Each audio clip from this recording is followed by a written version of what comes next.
Welcome to In Recovery, Shadowboxing with Life on CCP TV, the Emmy Award-winning educational channel of Community College of Philadelphia. I am Dr. Pascal Scoles, Behavioral Health and Human Service, and Director of the Office of Collegiate Recovery at the college. The great irony of existence is that what makes life worth living comes from our dark side. It comes from everything that makes us suffer and ultimately heal. As we struggle with life, we're forced to live more deeply and more fully. Many great stories illuminate the shadow side of life. Great leaders understand this, and this understanding makes them humble and effective human beings. Today, my very special shadow boxer is Rick Ford, a person who I've known for, I don't know, maybe 30 years, 25 years. Rolling. And grew up in North Philadelphia, and I grew up in North Philadelphia. So we've kind of had a lot of personal experiences. I still believe, and I say this frequently to you, I think you chased me out of Strawberry Mansion on more than one occasion back into the other side of Lehigh, as we Absolutely. say. Absolutely. Absolutely. But I was wondering, can you tell us a little bit about, I mean, I know your story. I've talked with you frequently about it, and we've shared our recovery and stuff like that. And I was wondering if you would, enlighten the audience a little. When I first realized that something was happening with me in recovery, my first mistake, I think I started in the 6th grade. Oh. Smoking cigarettes with some guys in the alley. Okay. Now, little did I know the word progression. By the time I arrived at the 7th grade, now I'm going from marijuana, 8th grade alcohol, pills, 9th grade cocaine, 10th grade. So you were doing pretty heavy drugs in the Oh, absolutely. 8th, 9th grade. Pills and marijuana and cocaine. And they said, did you go to high school? I said, I went to school high. Yes. Yeah. Huh. Well, what was it like? Was there a lot of people high during that time when you were? I think it was. I think there was a lot of marijuana smoking and pill taking and most of all alcoholism. Right. And, that was par for the course in the community. Everybody smoked some weed, took some pills on the side, and then snorted a little cocaine. Yeah. Yeah, so being an athlete, we did a lot of smoking weed and drinking alcohol, but didn't realize the severity of what I was heading into. My God. When you talk about that, when I was reflecting just on what you said, and I remember hanging out by the state stores when I was a kid, and trying to grab an 18 or 19 or 20-year-old to go in and get me. It was King's Blackberry wine we used to drink at the time. Wow. Yeah. And I still see the bottle. Yeah, I do. Yeah, I can see the bottle, too.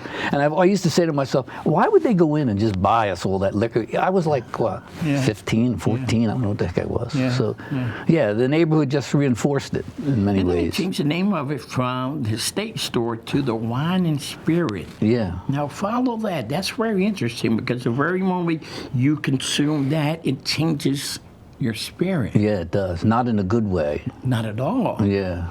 Wow. But we talk about spirit, and when we talk about it generally today, we talk about it in the context of faith. Yeah. In a positive way. Yeah. But it gets tainted. Wow. So, to be honest, my addiction has traveled many roads, from homelessness to sleeping in whole houses, no lights, no water, sleeping next to dead bodies, and little did I know what I suffered from. Been to jail, been shot, been stabbed, been through all that stuff. And was it all related to you either purchasing or using? Using. And selling. Yeah. Yeah.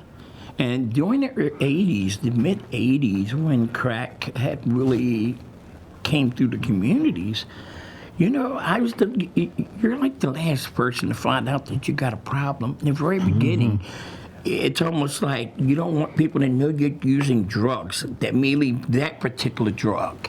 So you would always send somebody. It was always, you didn't want to be nobody know that you were actually doing that. But after a while, you became the same person. Stop sending people to go get your drugs, and then you go get your own drugs. Yeah. Well, you know, it's interesting you say that, because I remember doing drugs in the late 70s and early like late 70s, and I remember, because I stopped in like 78, but I do remember thinking the HIV it had a major impact historically on me. I remember I had to go get tested twice, and I was frightened to death, and obviously it was fine. But I actually remember the fear of saying, gee, did I contract something in my addiction? Because, you know, you're fairly sexually active, obviously, during that time. Yeah. And you're young. You know, you're jumping all over the place, so to speak. Yeah. So I don't know. Did any of that cross your mind when you? You know, when you're out there and, you know, how we say sex, drugs, and rock and roll. Yeah. So during the crack epidemic, there was a lot of prostitution and exchanging drugs for money and sex and all that. And it always crossed my mind, but I just it was like taking a risk. Yeah. High risk behaviors. I want to look at it like that right now. Thank God I was able to avoid that stuff. Now, there are a host of folks I know who contracted HIV, and women and men. Right. So I think a lot of that, again, back then, I wasn't an intravenous user. I just smoked a lot of crack cocaine. But that didn't discriminate me from contracting any kind of STDs or anything like that. Listen, I spent a lot of time in the STD places. Jesus. Yeah. Well, it was like nobody, forget,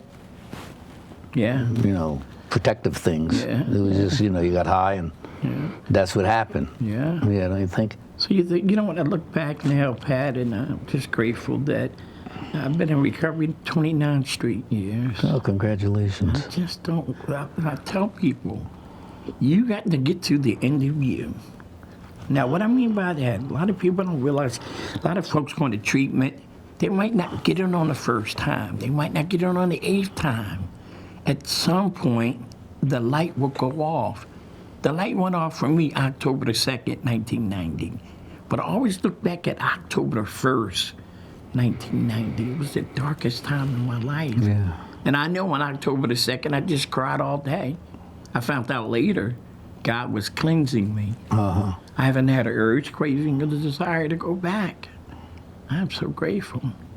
Did you ever, when I think back, I remember starting to want to stop in 76, in my case.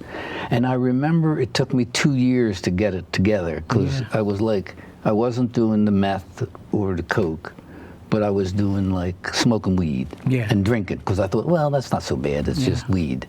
And it's just, it's like minor stuff. And I went through that transition. It took almost 2 years. Did you go through any of that, or? You throw on the white Centennial that year. Yeah. And I share this quite often with people. Trying to stay clean on sheer willpower is a lifetime problem. It's tough. And there was times that I can stop using for a week, month. Well, that when you do that allows you to continue your addiction. That's what that does. You know what I mean? It says, I can stop whenever I want. I did a week. And I tell people quite often, could you stop?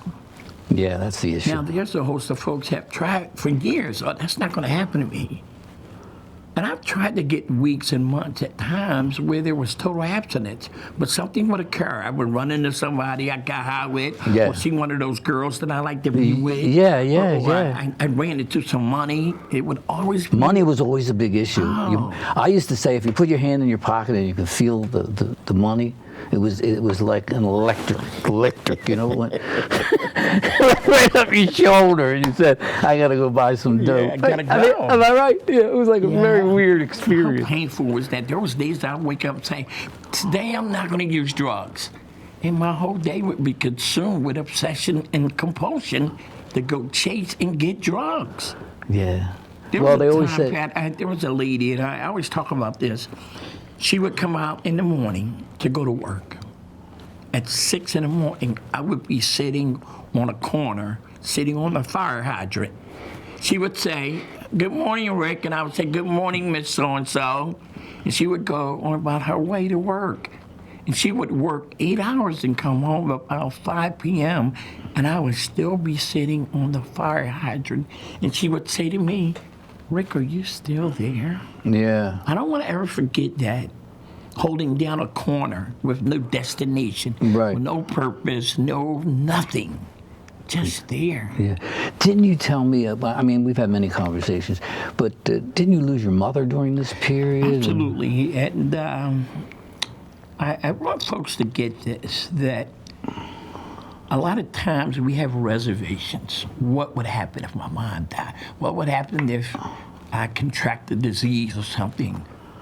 And I remember going to 12-step meetings and listening to people share their stories, how their loved ones had passed on. Yeah. Little did I know that God was positioning me to hear the voice of the multitude of other people. And with 2 years in recovery, I came home and found my mother on the floor dead. And I say to you, and those that are viewing and listening, that I don't want to ever forget that. Mm-hmm. God knew that he had to get me straight before he took her. Oh, okay. She saw me, the heck of a story, Pat. My first year in recovery, my mother came to my first year anniversary. And I think God was telling her, I'm getting him prepared for you. And then the second year she came, my mother died as a direct result of alcoholism. Mm-hmm. And I remember her and her friend had their drinks in the back seat of my car. And I said, Mom, y'all can't have that back there. She was like, shut up, boy. Yeah. But I appreciate God doing what he did at that time, getting me prepared for her exit. So I have, I never look back. I never look back, and I share that quite often with people. It kind of eliminates and get rid of reservations. We all have reservations.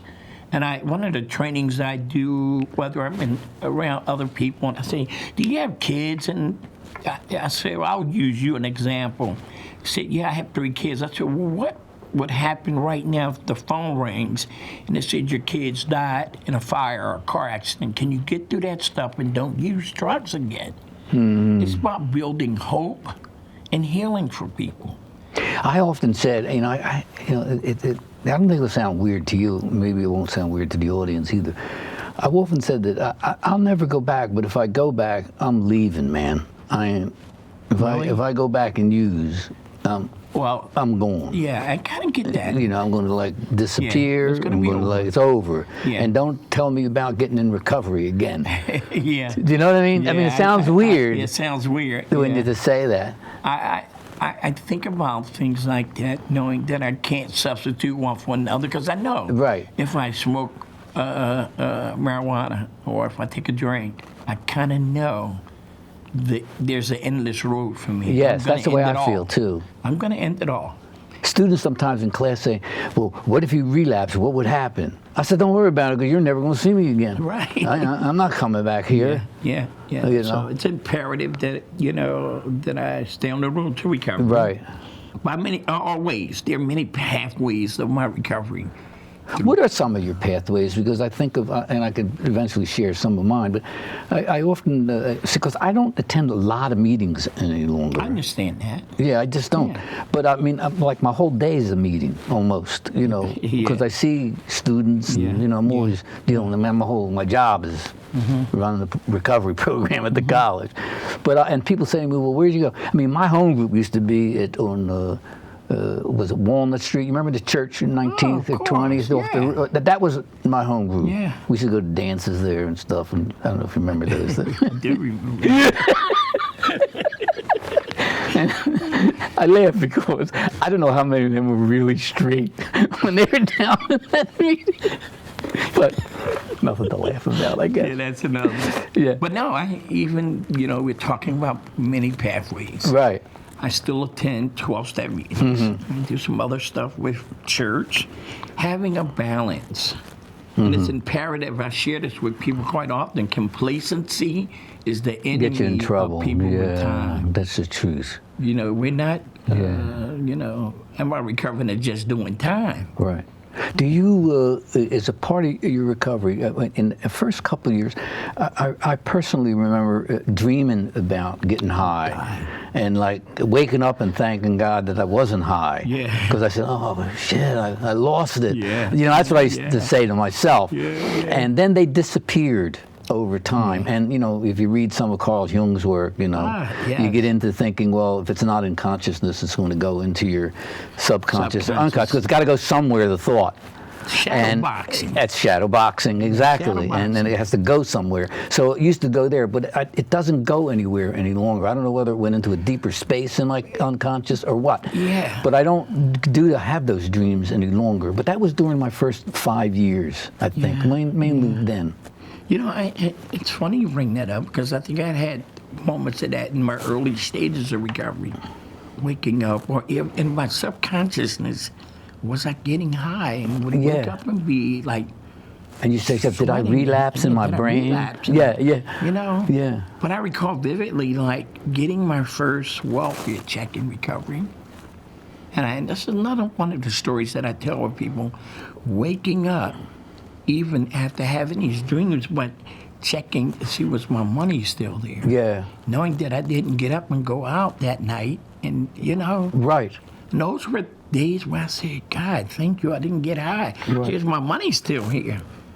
Oh, my God. Would you, we only have a few more minutes on this show, but I was wondering, would you do anything different?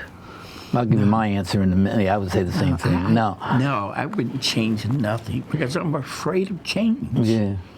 To what's been working for me for 29 years. Okay. I actually believe that my abuse of drugs made me a better person.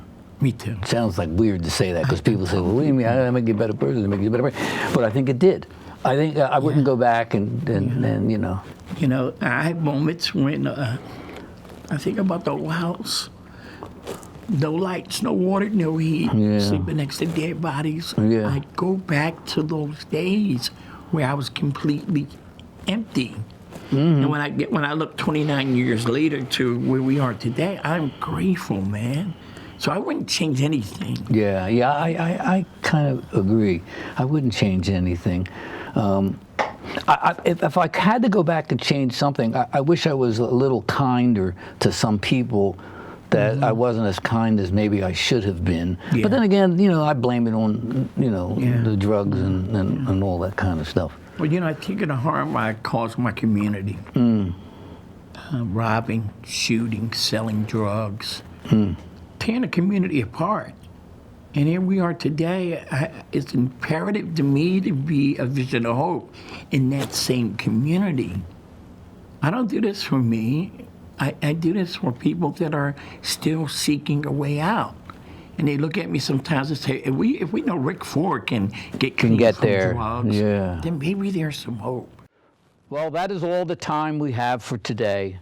I would like to thank my guest, Rick Ford, for being here. I would also like to thank you, the viewers, for tuning in. You have been watching the In Recovery Shadowboxing with Life on CCP TV, the Emmy Award-winning educational channel of Community College of Philadelphia. I am Dr. Pascal Scoles, Professor of Behavioral Health and Human Services and Director of the Office of Collegiate Recovery. See you next time.